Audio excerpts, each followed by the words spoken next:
Start பண்ணலாமா?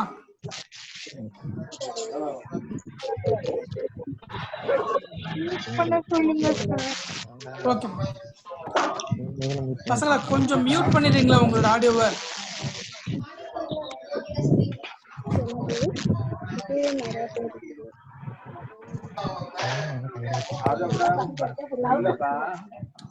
உங்களோட ஆடியோவை மியூட் பண்ணுங்க.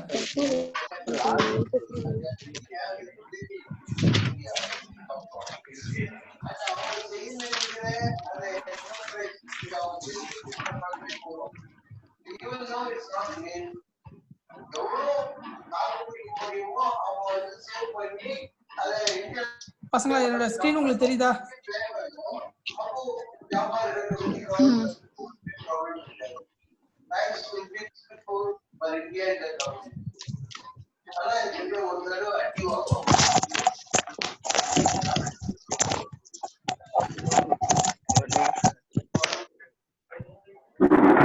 பசங்களா இதுல யாரும் எதுவும் பிரிக்காதீங்க, இதை ரெக்கார்ட் பண்ணணும், அதனாலதான். ஓகே ஸ்டார்ட் பண்ணுமா?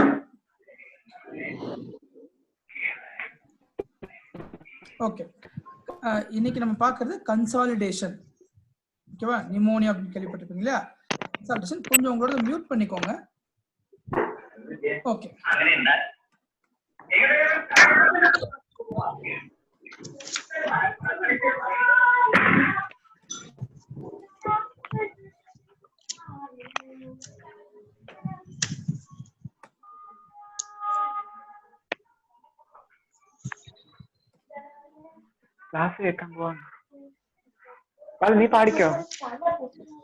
Okay, the patient will be coming to us with chief complaints of cough with expectoration.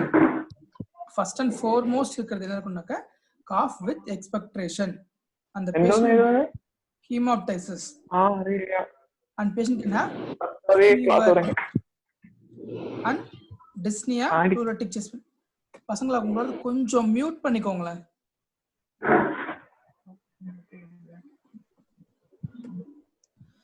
Okay, the chief complaints will be cough with expectoration, hemoptysis, fever, dyspnea, pleuritic chest pain, and confusion. Remember, older age, that is elderly people, can present to us with complaints of, can present to us in a confused state. நல்லா இருந்தாரு திடீர்னு வந்து ஒரு மூச்சு பேச்சு இல்லாம இருக்காரு, அப்படி கூட patient can present to us. This is the basis why this confusion is added as one of the criteria in CURB 65.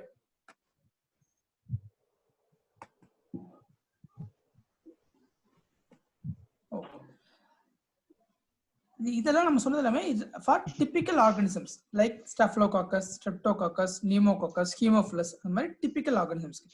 There are organisms called as atypical organisms which are Legionella, Mycoplasma, and Chlamydia and viruses. These organisms will not have the typical symptoms. நம்ம சொன்ன மாதிரி cough with expectoration, hemoptysis மாதிரி எல்லாமே இருக்கும். Patient will be present with dry cough மட்டுமே இருக்கலாம், expectoration இருக்காது. So cough can be non-productive also in case of atypical organisms.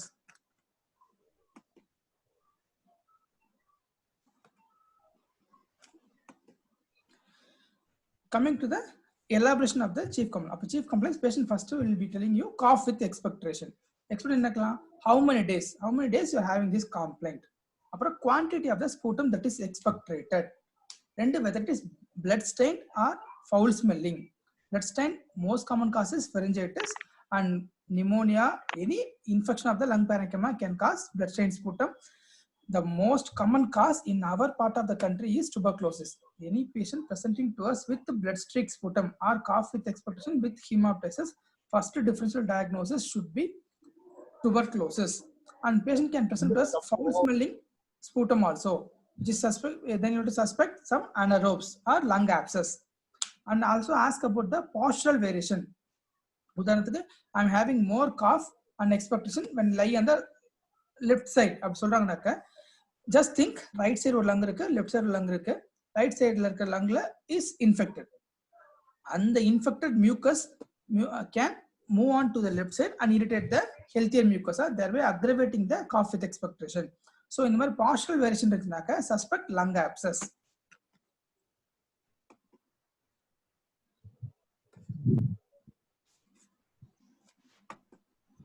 next hemoptysis நம்ம நினைக்கிற மாதிரி frank blood இருக்கணும் அவசியம் இல்ல it can be blood streaking alone just கொஞ்சம் ரத்தம் இருந்த மாதிரி இருந்துச்சு சளியில அப்படி கூட இருக்கலாம் most common causes pharyngitis all viral infection can cause some minute amount of blood streaking in the sputum but in our country always suspect tuberculosis hemoptysis very very rare in metastasis to the lungs primary carcinoma of the lung can present to us with hemoptysis but secondary metastasis won't have hemoptysis except in two conditions one is renal cell carcinoma other one is choriocarcinoma next patient will be coming to us fever அப்படினா high grade or low grade continuous intermittent or remittent இந்த மாதிரி இருக்கணும் but remember this fever can be absent in immunocompromised elderly children and in patients with having septicemia in the condition though the patient are having infections and also those who are on immunosuppressive drugs and the மாதிரி சமயத்துல though the patient have some infectious process they may not be presenting with fever அப்புறம் dyspnea as for orthopnea first to rule out cardiac causes so history of orthopnea can கேட்கலாம் this dyspnea is mainly due to the alveolar flooding as we know there are four stages of consolidation one is stage of congestion stage of red hepatization gray hepatization and resolution and the congestion there will be alveolar flooding resulting in hypoxemia and this hypoxemia can cause dyspnea one more cause for dyspnea in pneumonia is patient may have peribronchial edema which may compress which can narrow the lumen of the bronchus hindering its airflow after chest pain is mostly due to cardiovascular but pneumonia can also present to us with chest pain that too when the parietal pleura is involved remember visceral pleura is always pain insensitive ஒரு கத்தி எடுத்து நீ அந்த visceral pleura cut பண்ணாலும் patient will not have any pain only the parietal pleura is pain sensitive in the chest pain எப்படி இருக்கும் this is called as pleuritic chest pain otherwise also called as pleurisy PLEURISY இந்த pain எப்படி இருக்கும் patient the pain will be aggravated on deep inspiration ஏன்னா என்னோட ரெண்டு pleura இருக்கு parietal pleura visceral pleura இந்த ரெண்டு ஒன்னோட உரசறப்ப தான் I will have pain so at the height of deep inspiration என்னோட lungs full expand ஆயிருக்கும் so that என்னோட ரெண்டு ப்ளூராவும் close approximately இருக்கும் அப்ப மட்டும் I will have pain ஒன்னு next this pain is also aggravated on coughing when the patient coughs ஏன்னா cough பண்றப்ப it raises intrathoracic pressure வரும் which will approximate or make the pleura come closer and this pain is relieved on lying on the same side ஒரே சைடுல அதே இப்போ உதாரணத்துக்கு I am having pleuritic chest pain on the right side நாக்க அந்த side படுத்துனாக்க this chest pain will get diminished because என்னோட அந்த சைடுல இருக்க மூவ்மெண்ட் கம்மி ஆயிடும் the opposite side lung expands predominantly so my pain will get relieved and also the patient will be having shallow breathing ஏன்னா deep breath எடுத்தா எனக்கு pain வரும் அப்ப என்ன பண்ணுவாங்க shallow breathing எடுத்துக்கோங்க this pain disappears எப்ப disappear ஆகும் ஒன்னு when you have treated the patient pleurisy is resolved ஒன்னு otherwise after the development of effusion or inflamed pleura it will there will be exhalation of fluid that is called as effusion pleural effusion in this case it is called as parapneumonic effusion after the development of effusion patient may not be having that pleuritic chest pain so disappearance of pain ரெண்டு இருக்கலாம் ஒன்னு வந்து patient is healing சரியா போயிட்டு இருக்கு or patient has developed pleural effusion remember development of pleural effusion in pneumonia is equal to SpO2 of 60 நம்ம saturation கை வச்சு பார்க்கறோம் இல்லையா அது 98 நமக்கு நார்மலா வரும் அப்போ ஒருத்தருக்கு திடீர்னு கை வச்சு பார்க்கும்போது 60 இருந்துச்சு எப்படி ரியாக்ட் பண்ணுமோ அந்த அளவுக்கு serious parapneumonic effusion is such a dreadful complication of pneumonia and this pain will not respond to your painkillers this pain will respond only to opioids morphine அந்த மாதிரி போட்டா தான் பேஷண்ட்க்கு பெயின் குறையும்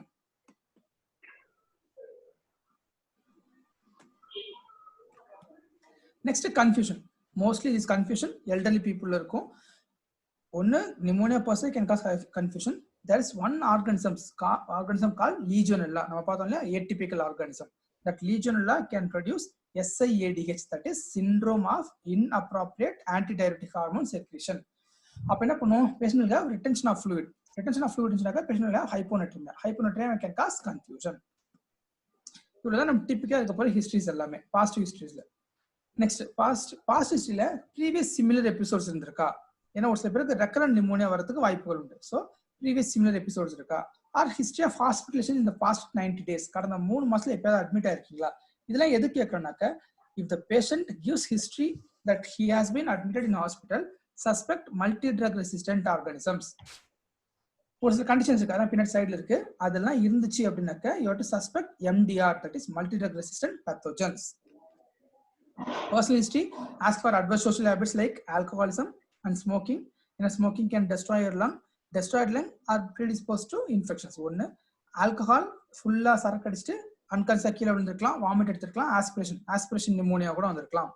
Also ask for predisposing condition like diabetes, hypertension, CKD, COPD, bronchial asthma, seizures. ஏன்னா seizures patient or 3 days before seizure வந்திருக்கும், அப்ப he might have aspirated some oropharyngeal secretions which may be the cause for pneumonia this time.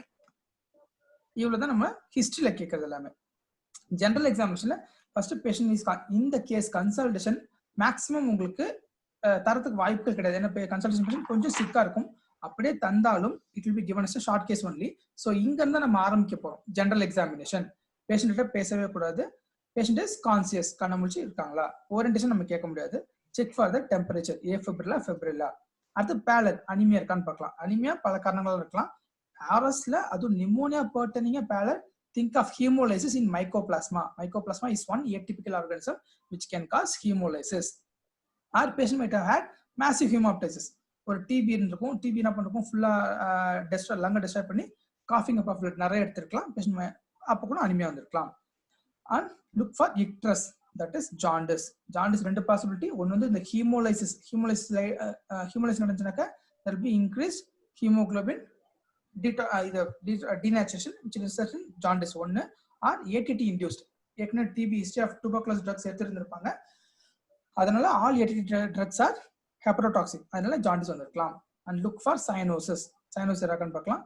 Clubbing in pneumonia alone is very rare, பீட்ல டிமோ வரதுக்கு வாய்ப்புகள் கம்மி. Generalise லிம்ஃபோடெனோபதி இருந்துச்சு அப்படின்னாக்கா சம் இம்யூனோ காம்ப்ரமைஸ் ஸ்டேட்டா இருக்கலாம், ஒரு HIV அந்த மாதிரி இருக்கலாம், அது கூட. So pneumonia per se will not cause generalized lymphadenopathy, but other concomitant disease ஏதாவது இருக்கா அப்படிங்கிறது it will give you a clue. And check for the vitals. General examination முடிச்சதுக்கு அடுத்ததுக்கு அப்புறம் you have to go for vitals தான் சொல்லணும். But mostly நம்ம இதை மிஸ் பண்ணிடுவோம். பிபி பார்க்கணும், எதுக்குனாக்க ஒன்னு வந்து ப்ரோக்னோஸ்டிஃபிகேஷன், எந்த அளவுக்கு பேஷண்ட்க்கு இம்ப்ரூவ்மெண்ட் பண்ணணும், இல்ல ஐபிஆர் அட்மிட் பண்ணுமா, ஓபிஆர் அட்மிட் பண்ணுமா. there is one scale called ஒரு நிமிஷம்,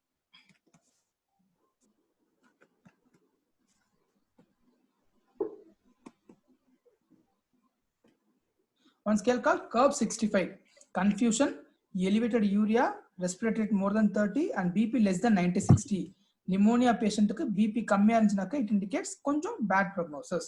And check for pulse rate and respiratory rate. இந்த respiratory rate இங்க வரும், respiratory rate more than 30 bad prognosis. Temperature இருக்கான்னு பார்த்துக்கலாம், JVP mostly நார்மலா இருக்கும். அப்புறம் இன்ஸ்பெக்ஷன் பொறுத்த வரைக்கும் அப்பர் ஏர்வே பார்க்கணும், அப்புறம் லோவர் ஏர்வே பார்க்கணும். அப்பர் ஏர்வேனாக்க ஸ்டார்டிங் ஃப்ரம் த நோஸ்ல நேசல் செப்டம் மிட் லைன்ல இருக்கா, நேசல் பாலிப்ஸ் ஏதாவது இருக்கா, டர்பினட் ஹைப்பர்ட்ராஃபி இருக்கா, போஸ்டீரியர் ஃபெரிஞ்சியல் வால்ல ஏதாவது போஸ்ட் நேசல் ட்ரிப் இருக்கா, or tonsillar enlargement, oral hygiene. இந்த நோஸ் அண்ட் மவுத்ல இவ்வளவு விஷயங்கள் நம்ம பார்க்கணும். அடுத்து look for the tracheal portion, கண்ணால பார்த்து சொல்லணும் whether the trachea is shifted or not. Mild deviation to the right side is normal. எப்படி ஷிஃப்ட் ஆகான்னு தெரிஞ்சுக்கிறது, ட்ரக்கியா எந்த சைடு ஷிஃப்ட் ஆயிருக்கோ அந்த சைடுல இருக்கிற ஸ்டெர்னோக்ளைடோமாஸ்டாய்ட் muscle will be prominent. This is called as trial sign. இது நம்ம புக்ல படிச்சிருக்கோம், அழகா பால. Next look for the shape of the chest, சிமெட்ரிக்கலா தான் இருக்கும் in case of pneumonia unless the patient has some underlying disease. But pneumonia case per se இருந்துச்சு அப்படின்னாக்கா the chest wall will be symmetrical. And accessory muscles of respiration use பண்ணிட்டு இருக்காங்களா இல்லையா, like ஆலர் நேசை, ஸ்டெர்னோக்ளைடோமாஸ்டாய்ட் இதெல்லாம் இருக்கான்னு பார்க்கலாம். அப்புறம் அபிக்கல் இம்பல்ஸ் பார்க்கணும். இன்டர்காஸ்டல் இன்ட்ராயிங் இருக்கா, அதாவது இந்த lower most intercostal space when the patient takes inspiration, if the lower most intercostal space goes inwards, it is called as intercostal indrawing. அப்படின்னாக்க பேஷண்ட் கஷ்டப்பட்டு மூச்சு விட்டுருக்காங்கன்னு அர்த்தம். This is called as Hoover sign. அப்புறம் look for dilated veins, scar sinuses over the chest. palpation is done to confirm your inspection findings. Trachea எப்படி இருக்கு, apical impulse நம்ம பார்த்து 5th intercostal space தான் இருக்கா பார்த்துக்கணும். ட்ரக்கியா பார்க்குறப்ப யூசிங் 3 fingers கேள்விப்பட்டிருப்பீங்க. 3 ஃபிங்கர் எடுத்துக்கணும்.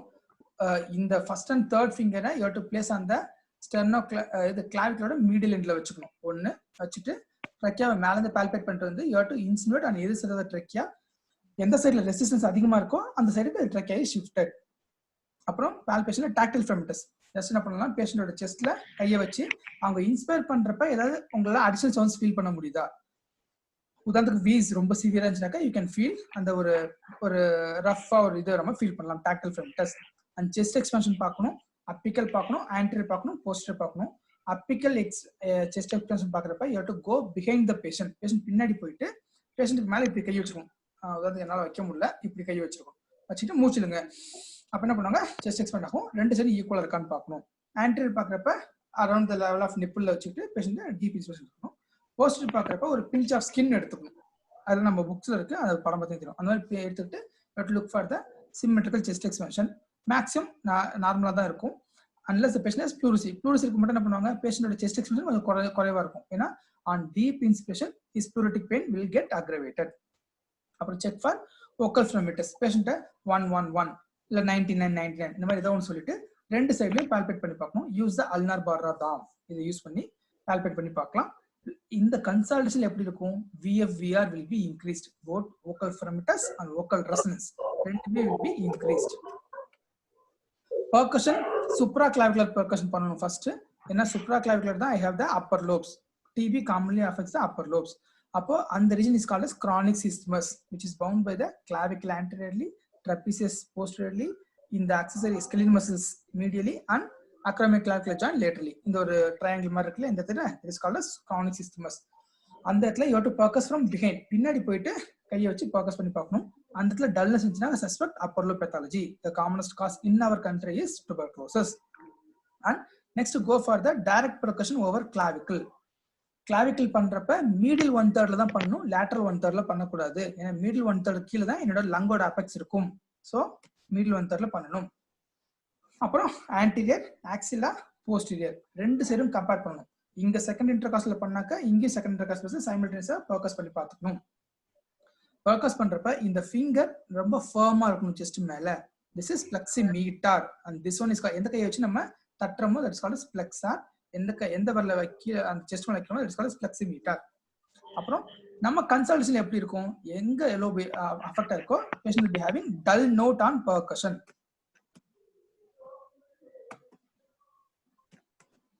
ஆஸ்கல்டேஷன் ரெண்டு சைடும் கம்பேர் பண்ணணும். as usual முன்ன சொன்ன மாதிரியே bronchial breath sounds இருக்கும். நிமோனியா பர்ஸ் என்ன இருக்குன்னா bronchial breath sounds இருக்கும். எப்படி கண்டுபிடிக்கிறது, both the inspiration expiration ரெண்டு சவுண்ட் இருக்குல்ல, ரெண்டு ஈக்குவலா கேட்கும். நார்மலா இன்ஸ்பிரேஷன் ரொம்ப அதிகமா இருக்கும், எக்ஸ்பிரஷன் 1/3 தான் இருக்கும். அது ரெண்டுக்கும் நடுவில் ஒரு கேப் இருக்க மாதிரியே இருக்காது. But in case of bronchial breath sounds both inspiration and expression ரெண்டு ஈக்குவலா இருக்கும், நடுவில் ஒரு கேப் இருக்கும், பாஸ் இருக்கும்.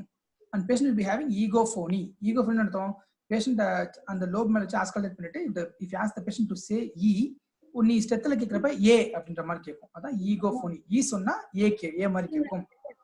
Whispering pectoriloquy, ask the patient to whisper some words. கொஞ்சம் விஸ்பர் பண்ணுங்க.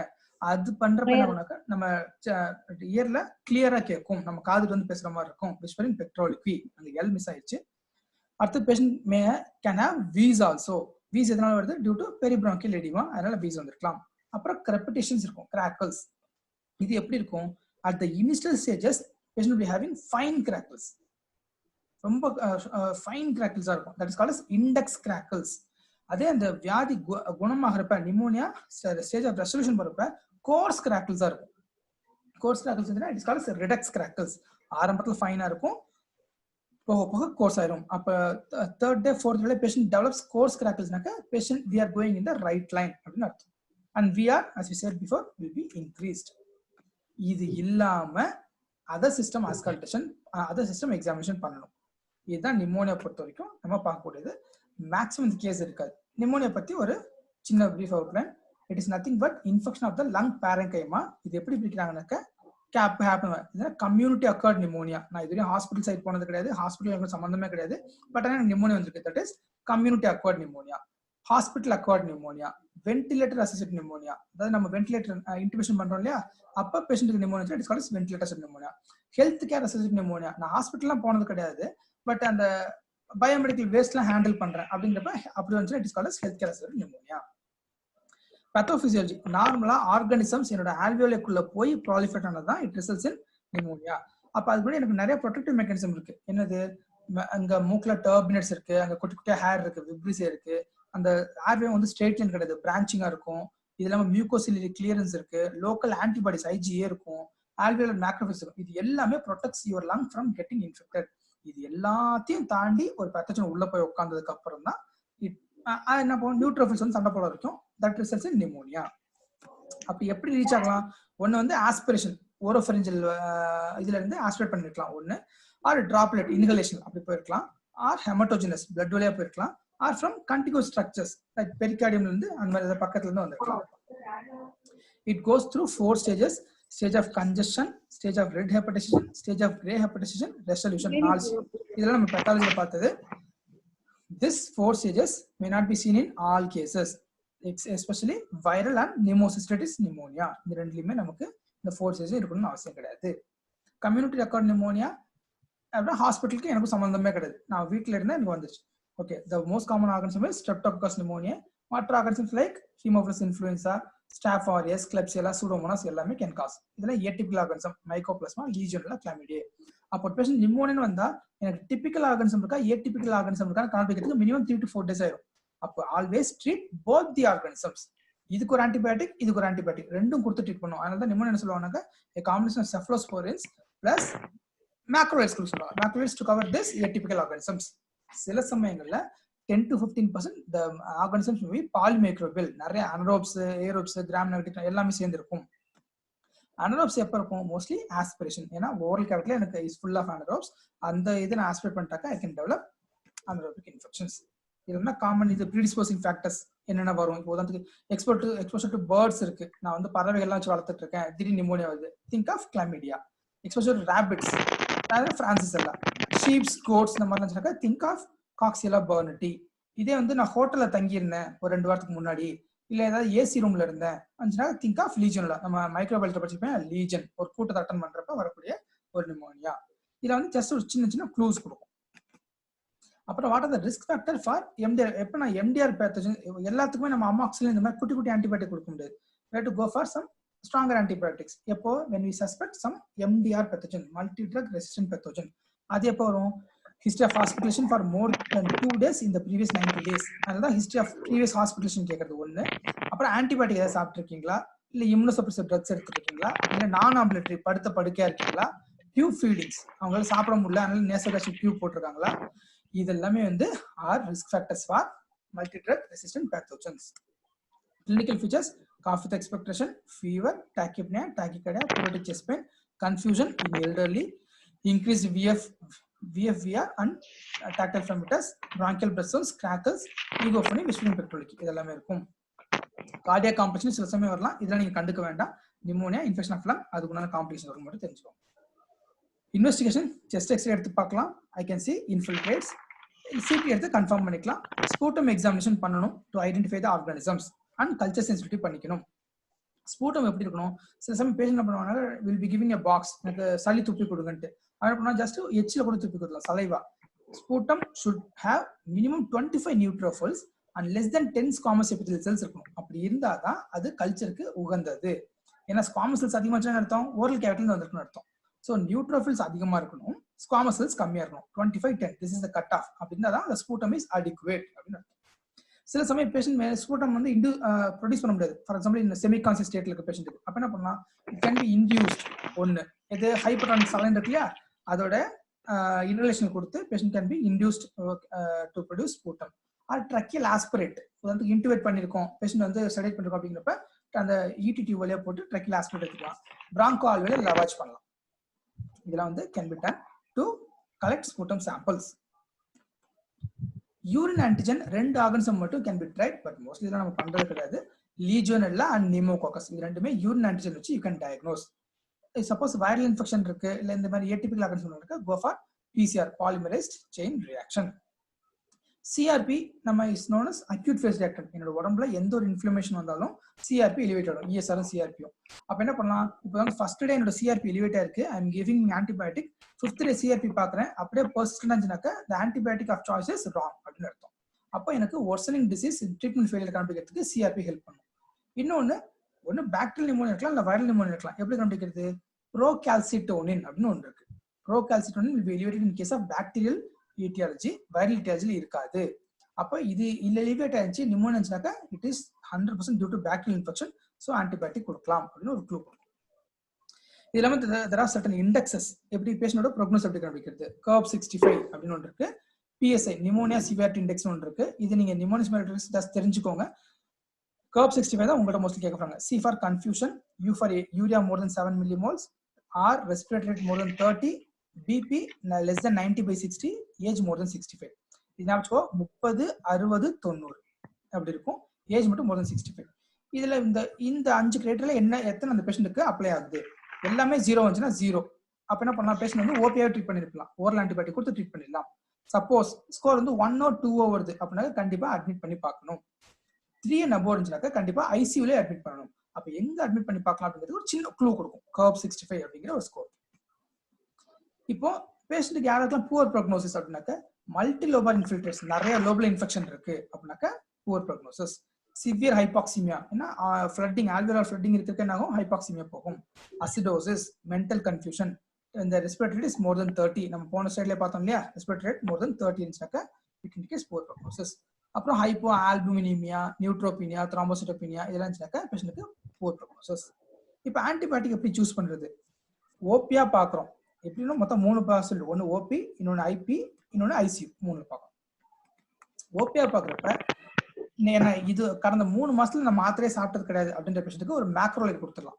மேக்ரோலைட் அசித்ரோமைசின் இந்த மாதிரி கொடுத்துட்டு பேஷண்ட் அனுப்பிவிடலாம். பிளஸ் டாக்ஸிசைக்ளின் கொடுத்துடலாம்.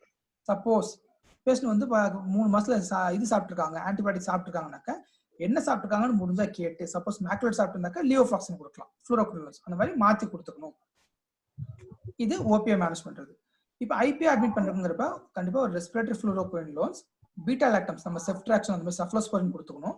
பிளஸ் நம்ம மேக்ரோலைட் பிளஸ் மேக்ரோலைட் இருக்கணும் கண்டிப்பா. ஏன்னா macrolide to cover atypical organisms like legionella, mycoplasma and chlamydiae. ஐசியூல இருந்துச்சுனாக்க go for higher doses. Ceftriaxone 2 grams கொடுக்கணும், ஆம்பிசிலின் சல்பாக்டம் கொடுக்கணும், செஃபடாக்சன் கொடுக்கணும். பிளஸ் எய்தர் அசித்ரோமைசின் அதாவது மேக்ரோலைட் ஆர் ஃப்ளூரோகுயினின் ரெண்டுல ஏதாவது ஒன்று அங்க கொடுத்த மாதிரி இதுக்கும் கொடுக்கணும். சப்போஸ் நான் சூடோமோனாஸ் சஸ்பெக்ட் பண்றேன் அப்படின்னாக்கா ஆன்டி சூடோமோனல் ஆன்டிபயோட்டிக்ஸ்னு தனியா ஒன்று இருக்கு.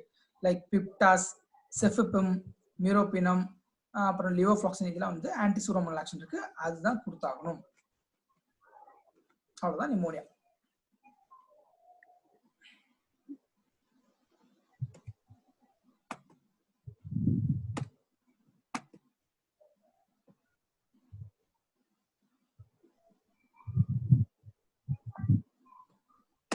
ஹலோ,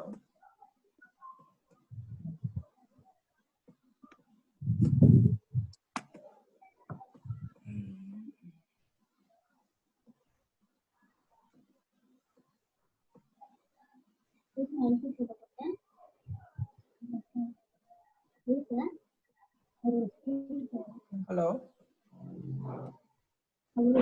பசங்களா கேக்குதா?